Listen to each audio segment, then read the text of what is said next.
Disengagement का एक राजनयिक स्तर के ऊपर एक फैसला लिया गया है, एक उसके बारे में समझौता हुआ है। डिसएंगेजमेंट का के समझौते का मतलब ये नहीं कि सबको एकदम से सब कुछ बदल जाएगा, वो सेना उधर चली जाएगी, वो ऐसे नहीं होता ज़मीन के ऊपर। मैं सिर्फ यही कहूँगा, धैर्य रखिए, बहुत अच्छी शुरुआत है। आगे क्या होता है वो आगे के आने वाले दिनों में पता चलेगा। देखिए, डिसएंगेजमेंट का एक राजनयिक स्तर के ऊपर एक फैसला लिया गया है, एक उसके बारे में समझौता हुआ है।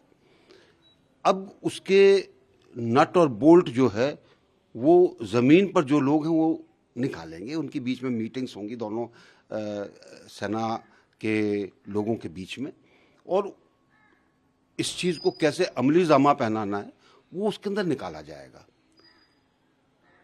दूसरी चीज़ ये समझने की है कि डिसएंगेजमेंट के समझौते का मतलब ये नहीं कि सबको एकदम से सब कुछ बदल जाएगा, वो सेना उधर चली जाएगी, वो ऐसे नहीं होता ज़मीन के ऊपर।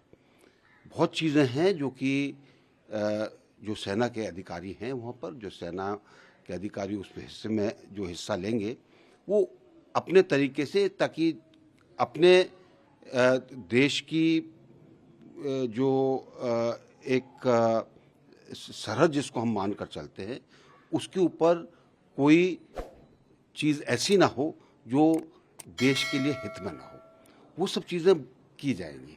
तो मैं सिर्फ यही कहूँगा, धैर्य रखिए, बहुत अच्छी शुरुआत है।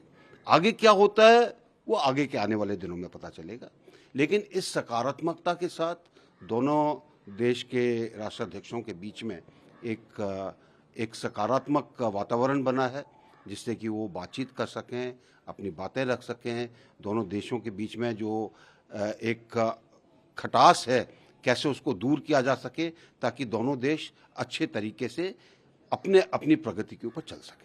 सर, इस तरह के जैसे पहले पास्ट में हालात रहे हैं, अब डिसएंगेजमेंट का टाइम आया है, पूरा ये मैटर जब रिजॉल्व होगा लगभग कितना समय लग जाता है इसमें? देखिए, हर चीज़ में समय लगता है।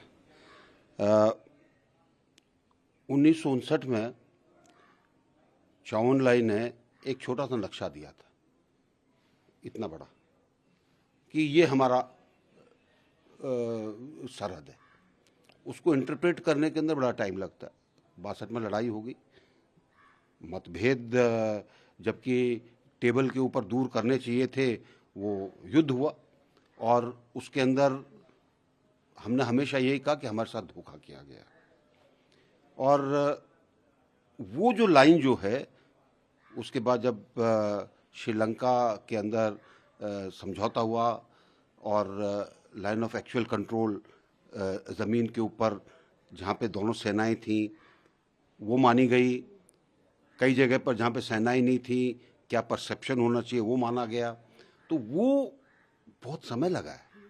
तो ये सोचना कि जी कल कुछ हो जाएगा, वो गलत होगा, टाइम लगेगा। इसलिए मैंने कहा धैर्य की ज़रूरत है। समझौता हुआ है, आगे चीज़ें बढ़ेंगी। वो आगे किस तरीके से बढ़ती हैं, उसकी क्या स्पीड होती है, वो आगे आने वाला समय बताएगा।